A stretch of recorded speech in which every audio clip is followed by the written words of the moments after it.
What's up, mathletes? It's Mr. Nolde here, your personal math coach. Today I'm going to talk to you a little bit about using the first derivative to determine where functions are increasing and decreasing.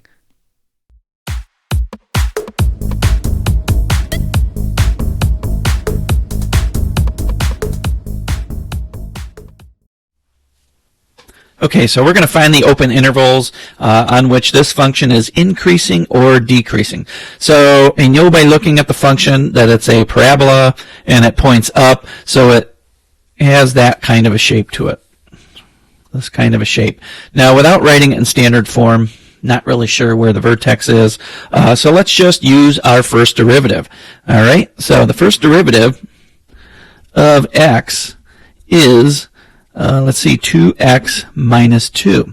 And I want to set this equal to 0 so I can find out what this point right here is. Then I know it's increasing to the right and decreasing to the left. So let's go ahead and set that equal to 0. That gives me 2x equals 2, or x equals 1. So this point is 1 comma something. I would have to go back up to the original equation to get 1 squared is 1 minus 2 times 1. That's 1 minus 2, which is negative 1 minus 9. So this would be at 1 minus 9. The minus 9 is not so important in figuring out the intervals that this is increasing and decreasing. So I know that it's going to be decreasing coming from the left. So decreasing from negative infinity. So that's the x value that we're talking about. Negative infinity up to where x equals 1. Then it has a slope of 0, so the derivative is 0 right here. That's how we got the 1 to begin with. And then it turns and starts going uphill or increasing. So increasing is from 1 to positive infinity. So these are the intervals over which it's increasing and decreasing. All right, here's the same question. Find the open intervals on which the function is increasing or decreasing. We're looking at a cubic this time, though. So this is going to have 2 turns in it, unlike a parabola, which has 1 turn. So, and I also notice that this is a negative leading coefficient. So this is going to be decreasing on the whole from left to right. So if I just were to draw a, real rudimentary sketch, it's going to be looking like this. It's not exactly what it looks like, but it gives us a good idea. So my strategy is again going to be figure out where the slope equals 0 so that I can say I'm decreasing from negative infinity to this point. Then it's going to increase up until this point, and then it's going to decrease again to infinity. Get my infinity symbol looking a little better there. So let's go ahead and take the derivative. Derivatives are so nice. So this would be 12 minus 3x squared. So again, I'm going to set the derivative equal to 0 to find these 2 points over here. So 12, I'm going to say 0. No, not 12 yet. Let's factor out a 3. So that gives 4 minus x squared equals 0. All right. Or I suppose I could have divided both sides by 3. That gets rid of these 3's, and then we just have 4 minus x squared is equal to 0. So x is going to be plus or minus 2. I can factor that and show you. This is 2 plus x times 2 minus x, because it's the difference of 2 perfect squares. So the difference of 2 perfect squares factors into the product of the sum and difference of 2 numbers. And those 2 numbers are the square roots. 2 is the square root of 4, and x is the square root of x.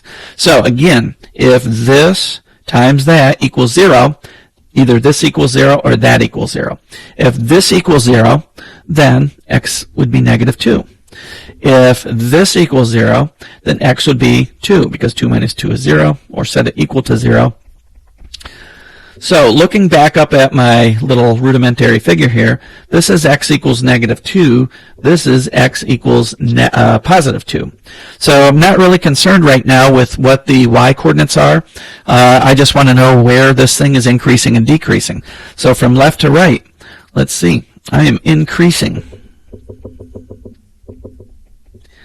from only from -2 to +2.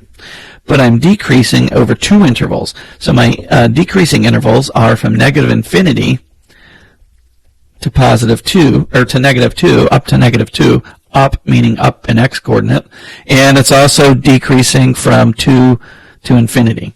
So we could write that in interval form. And there you have it. 2 different problems where we're using the first derivative to determine where functions are increasing and decreasing. So here's another one. We're going to find the open intervals on which the function is increasing or decreasing. So when I see a problem like this, one of the first things I want to do, I see this square root here, and I know I can't take the square root of negative numbers, so I'm going to quickly find what the domain of this function is. So I know that 16 minus x squared has to be greater than or equal to 0, because I can take the square root of 0, it's 0, but I can't take the square root of a negative number. So when I solve this, okay, to restrict my domain, I have x squared is less than or equal to 16, which makes this x, if I took the square root of both sides, I'd have to say that x is less than +4, less than or equal to, but greater than or equal to -4. All right, so this is my domain right here. Oops, I'm on erase. This is my domain, right, or my domain restriction, x, such that x is between -4 and 4. So let's go ahead and figure this out the way we would those other problems. Well, let me quick look at a graph of this. I'm looking at a graph of this, and I'm seeing that it looks, something like this it's going to look. And it goes from here. Here's my -4. And it comes down and then goes up through the 0, it looks like, and comes up and comes back down, and here's my +4. So it does have a domain from -4 to +4. Have a max up here, I have a min down here. Not exactly sure I need to find those, but I do need to find the x values that go with each one of those, because it's going to be decreasing from -4 to this x coordinate right here, and then it's going to be increasing up to this x coordinate right here, then it's going to start decreasing again until it gets down to +4. All right, let's do this. So I have, oh boy, I have a product here, don't I? So I'm going to have to say y, I'm going to rewrite this as y times 16 minus x squared to the 1/2 power, because I'm going to have to use the product rule here. And I'm also going to have to use the chain rule over here on this part, aren't I? So, y prime, how did I get a pink again? Y prime equals, or dy dx, there goes that pink again, y dx is equal to, let's see, the derivative of the first, that's this x is 1, times the second to the 1/2, plus the derivative of the second, which is 1/2 times x minus 16 squared, quantity to the -1/2, times the derivative of whatever is inside here, that's my chain, so times a -2x, times the first. So that's times an x, because x is the first. So it's derivative of the first times the second, plus the derivative of the second, which is out to here, times the first, which was an x. So let's simplify this a little bit here, shall we? Let's see. 1 times anything is the anything. So, and I'm going to write this, yeah, I'm going to leave this way, because I'm going to factor, I can tell. All right, so I have a, let's see, this 2 cancels with this 2, so I have a -x squared times 16 minus x squared to the -1/2. So I want to set this equal to 0, right? That's how I find where it starts to increase and decrease. Got to find the minimums and maximums. So what I notice here is I have like terms, or I'm sorry, I have common factors. 16 minus x squared and 16 minus x squared. One's to the 1/2 and one is to the -1/2. So -1/2 is less than +1/2. So I'm going to factor out 16 minus x squared to the -1/2. So let's do that. So I have 16 minus x squared to the negative 1/2. Let's see, times, well, if I took a 1/2, a negative 1/2 and 1 gives me a 1/2. So I'm going to be left with 16 minus x squared. So let me write that in. And let's see, this is just going to leave me with minus x squared, isn't it? So let me double check that. I'll show you. Let's see. When I factor this out, if I multiply back this times this, let me put this to the 1 power.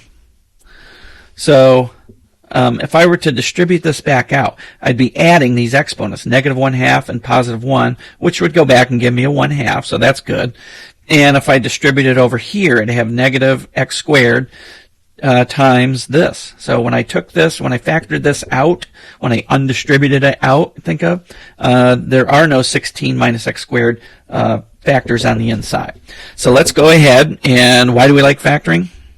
Because it's set equal to 0, so I can use the zero product property. So if this times this equals 0, either this equals 0 or that equals 0. So let's go ahead and do this. 16 minus x squared to the negative 1/2 equals 0. Or 16 minus, can I add those together? Can I write 2x squared here? You'll let me do that, right? When I write this out this way,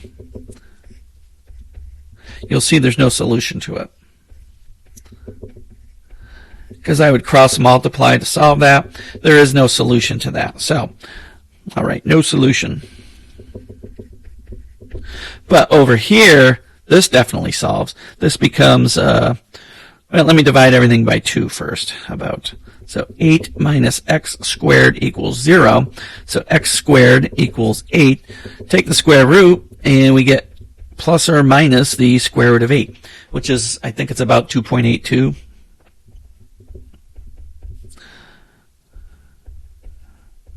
If I recall correctly. So 2.82. Let me go look at my graph. Yes, 2.828. We want to go one more place. So that tells me, looking at my picture over here, that this is negative square root of 8 comma something. I'm not going to figure it out because I don't need it. And this is positive square root of 8 comma something. Not going to figure it out because I don't need it. But I can figure out that I am increasing. See, I'll do my increasing first. I usually do increasing first. Goes from negative radical 8 up to positive radical 8. So that's this piece from here, increasing up to here. Then my decreasing piece is, well, let's see, it goes from negative 4 to root negative 8. Negative root 8. And then it goes down again up here. So that's decreasing from positive root 8 to positive 4. So that one, looking at the picture, that's not hard to figure out. The hard part about this one, of course, was dealing with this. This wasn't pretty to deal with. Until you get very experienced at these, use this as a model so that you know how to solve these. But remember, we always like to factor things so that we can use that zero product property. That's like one of our most favorite things in the world to use. So in any event, there you have it. 3 different examples where we're finding the open intervals on which the functions were increasing and decreasing. Here's my final answer on this one. All right, so how was that? That one was a little bit more tricky, the third one anyway, than some that we've seen, but I'm confident with practice that you will get it. In any event, let me know down in the comments below if there are any other videos that you'd like to see me make, whether you're one of my students or just somebody who's a viewer here. If you've gotten value from this, please go ahead and hit the like button, and don't be afraid to subscribe. That way you won't miss out on anything new that comes up there. But in the meantime, remember, math is not a spectator sport. You have to do math to get good at math. So until next time, it's Mr. Nolde signing out.